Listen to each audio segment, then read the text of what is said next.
Greetings. Welcome to the Records of Creation website. I'm grateful that Inspired Journeys and Christy Puglisi and her wonderful team of computer people and graphic people and web managers have come on board to make this website possible. This website is actually an archive of my life work in records that are being preserved of my channeled messages over the last decade. The archives are quite extensive, and my work to bring through messages from the divine realm is an ongoing process, a daily commitment, a weekly commitment with my life to do sessions with my co-medium and teacher Sean Sands in British Columbia in Canada, in a sanctuary that's off the grid, where Sean holds that space of the primordial wilderness of British Columbia and has scribed and transcribed my work over a period of 7 years. And it really is our work because Sean and I are co-mediums. But I have made this journey since my awakening in 1992. In 1992, I was receiving acupuncture as a means of inner healing on my journey from fear to freedom. And I had an apparition of a cosmic being of light in April of 1992, and she manifested in an angelic presence. And she said that her name was Leolin. Later I realized that Leolin is a higher dimensional aspect of my divine soul presence. But at that point I was quite unaccustomed to mediums and messages and altered states and trance states. I had spent my life up till that time, and I was about 43 years old then, I believe, yeah. I had spent my life raising 6 adopted children, administrating an acupuncture school, martial arts dojo, and helping the growth of Oriental medicine in America with my former husband's career as a doctor of Oriental medicine. And I had focused on his gifts all of my life and service to my family. I lived in a community and grew a garden and had chickens and took my kids to the wilderness in the summer for vacations. And at the age of 40, I remember saying to my family, this is the big birthday. Something must be coming because I've completed everything that I vowed to be of service all my life. From the time I was 14, I had made a vow. I stood on a mountain, on a point in Colorado, on Sacred Bald Mountain in Charm Springs. And at the age of 14, I stretched my hands up to God and I vowed to be of service to the God, to peace, and to the people in the world. And my life was largely one of service. I was guided into nursing, and then after a year of my nursing career, abandoned my career so I could be the facilitator for this very gifted man, J. Michael Moore, in his work with martial arts and Chinese medicine. And I saw the gift in him, and I was the woman behind the man. And so but at the age of 40, I had seen many miracles already in my life. Each of my adopted children are a miracle. I saw miracles in our clinic.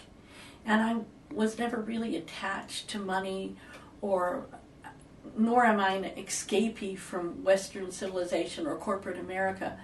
I always lived close to the earth, and I always lived the principles of higher ideas that my parents gave me, and my relatives like Tony Shearer, Irene, my mother, Paul, my father. And this was my vision in life. I've always been a dreamer. I've always been a visionary. And I was thrust on a pathway of recovering traumatic memories that I've written a book about, Song of Freedom. And it was that courage that it took to explore the deep realms of my psyche, to heal from childhood trauma, that really opened me to these gifts, because I had the courage to plunge into the abyss.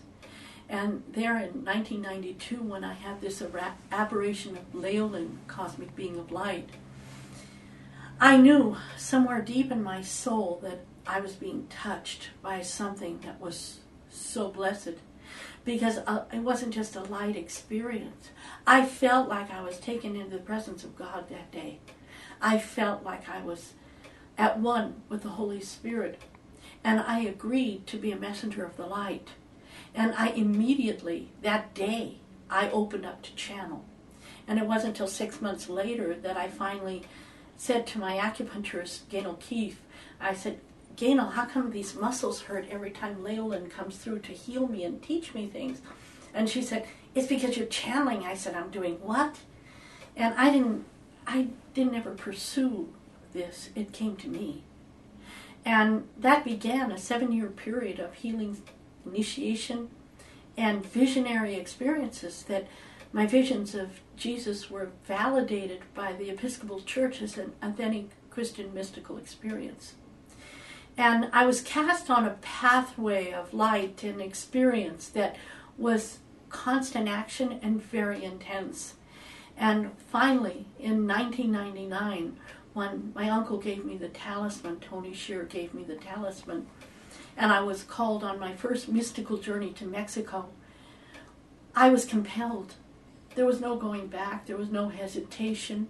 And you can identify with me if you're listening to this message, because it's a moment in your life when you're compelled. You're compelled to walk a mystical path. You're compelled to experience the divine regardless, and you're willing to give up whatever it takes. Whatever it takes. And when I gave my life to God in 1999, I came in a mystical experience before Jesus, and I gave my life in service. I learned that I had to give up a 28-year marriage and the love of my life, J. Michael Moore. And I had to move into unknown realms. I had to take that leap of faith no matter what it meant. And when I journeyed to Mexico with my second husband, Tasquera, a Mayan priest, I learned in Chichen Itza on the spring equinox of 1999 that I was in the prophecy of a Venezuelan prophet, that I would bring this mystical talisman, as was guided by my visions, to Chichen Itza that day to pray in the temples with the prophet from Venezuela. And that was the beginning for me.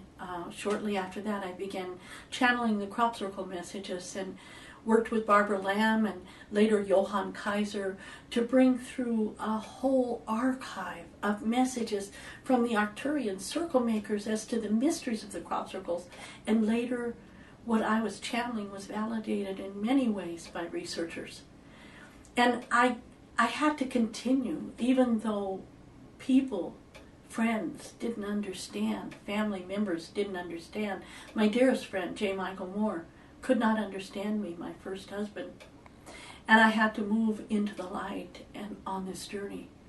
And so this work now over this last decade, because I'm recording this 11 years later, a decade and going into the 11th year of my journey from 1999, this is 2010, it is the work, it is the gift of hours of dedication, of service to humanity, that I truly believe that we are the ones we've been waiting for, as the Hopi prophecy have said, that this time of awakening is upon the earth, and that I have seen in many places, Egypt, where the priests in the temples came to work with me at times when I couldn't imagine someone would step forward, as they did in Patmos recently on a pilgrimage, and send me to the chapel, the first church that John the Beloved built.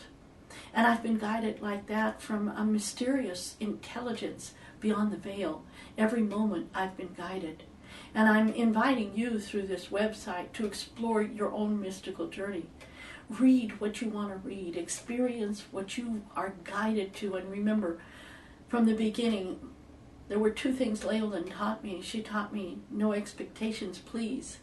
And she also taught me to participate in only those things that are for the highest good. And that's really was the trail marker, the map for this mystical journey. So I hope you enjoy the website, and I hope you enjoy exploring all these wonderful archives that Inspired Journeys and my great web team has put together for you.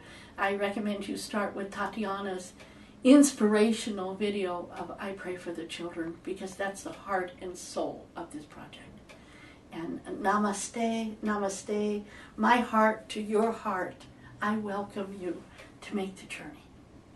Blessed be.